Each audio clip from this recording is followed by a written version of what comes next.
दोस्तों आज पूरी दुनिया में तकरीबन हर कोई क्रिसमस के बारे में जानता है, लेकिन हर कोई यह नहीं जानता कि वास्तविकता में क्रिसमस क्या है। लोग क्रिसमस को सिर्फ Santa Claus, light, star, carol singing, decoration से रिलेट करते हैं।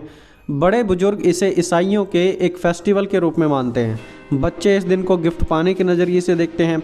सबके अलग अलग सोच विचार और सबके अलग अलग नज़रिए हैं क्रिसमस को लेकर। लेकिन असल में क्रिसमस की कहानी है एक बच्चे यीशु की और उसकी माँ मरियम की।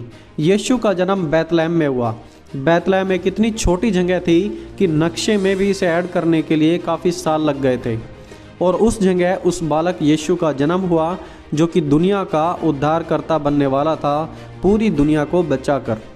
अब यह तो सब हुई बेसिक क्रिसमस की कहानी, लेकिन अब सवाल यह उठता है कि क्यों यीशु का इस दुनिया में आना जरूरी था और उसके जन्म के कारण दुनिया में क्या प्रभाव पड़े।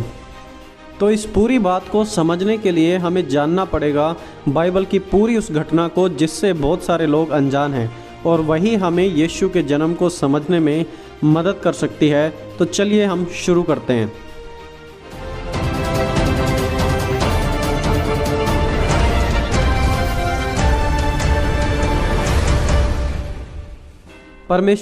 परमेश्वर जो कि पूरी दुनिया का बनाने वाला है, उसने इस पूरी दुनिया में पेड़ पौधे, पानी, सूरज, चांद, पूरे ब्रह्मांड को बनाया। और फिर इंसान को भी उसने अपनी समानता में, अपने स्वरूप में बनाया और उन्हें अदन के बगीचे में रख दिया। और जब परमेश्वर ने उन्हें बनाया था तो वो बिल्कुल परफेक्ट थे, उनमें कोई भी दोष और कोई भी पाप नहीं था। और जब परमेश्वर ने उन्हें बगीचे में रखा था तो एक आज्ञा भी दी थी कि तुम सिर्फ उस पेड़ के फल को नहीं खाना। और शैतान की बातों को सुनकर इंसान ने वही फल खाया जिसके बारे में परमेश्वर ने उसे मना किया था। इंसान ने खुदा के विरुद्ध विद्रोह कर दिया और उस पाप के द्वारा पृथ्वी को और आने वाली पीढ़ियों को भी श्रापित कर दिया। और इसीलिए बाइबल कहती है कि सबने पाप किया है और सबके सब परमेश्वर की महिमा से रहित हैं।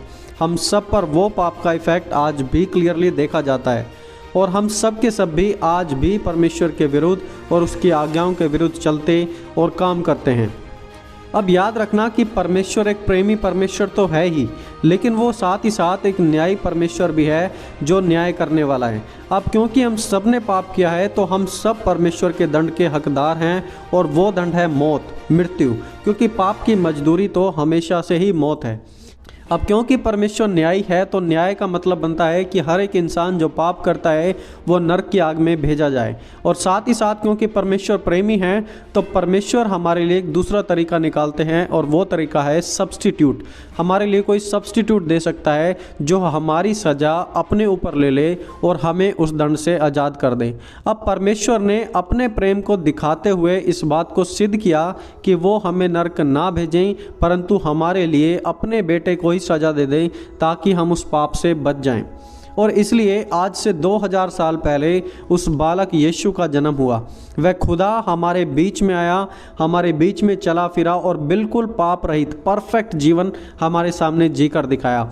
और अंत में वह एक अपराधी की मौत मारा जाता है क्योंकि हम सब के पाप भी उस पर लाद दिए गए थे। उसने निर्दोष होते हुए भी वह सब कुछ सहा जो हमें सहना था, जो हमें पापों की तकलीफ़ उठानी थी पीढ़ी दर पीढ़ी, वो उसने हमारे पे से उठा ली और हमें पापों के जाल से बिल्कुल आज़ाद कर दिया, और इसी ही लिए वो मारा गया था।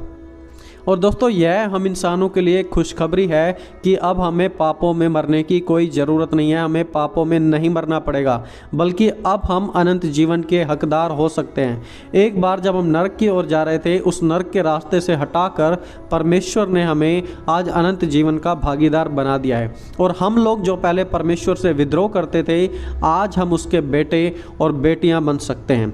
देखिए, तारे, चरवाहे, सेंटा, चरनी, यह क्रिसमस नहीं है। यह तो बस एक बाहरी खुशी मनाने का तरीका है, लेकिन वास्तविकता में क्रिसमस एक प्रेमी पिता का प्यार है जो हमें बचाना चाहते हैं और हम सभी को अपनी संतान बनाना चाहते हैं।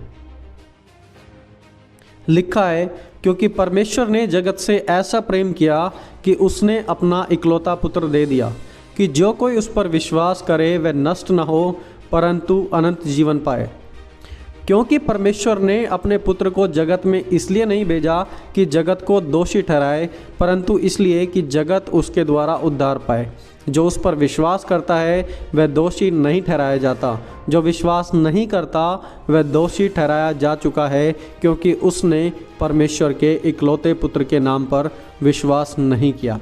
तो दोस्तों, जो क्रिसमस है, क्रिसमस का कारण प्रभु यीशु मसीह हैं, जो हमें बचाने के लिए, श्राप से मुक्त करने के लिए आए थे। तो आज लाइटों में, क्रिसमस की सेलिब्रेशन में उस कारण को ना भूल जाएं, जो कारण असल कारण है, और दूसरी चीज़ों में ना खो जाएं। तो दोस्तों, मिलेंगे जल्दी एक और नई वीडियो के साथ। तब तक आप सभी को जय मसीह की दोस्तों।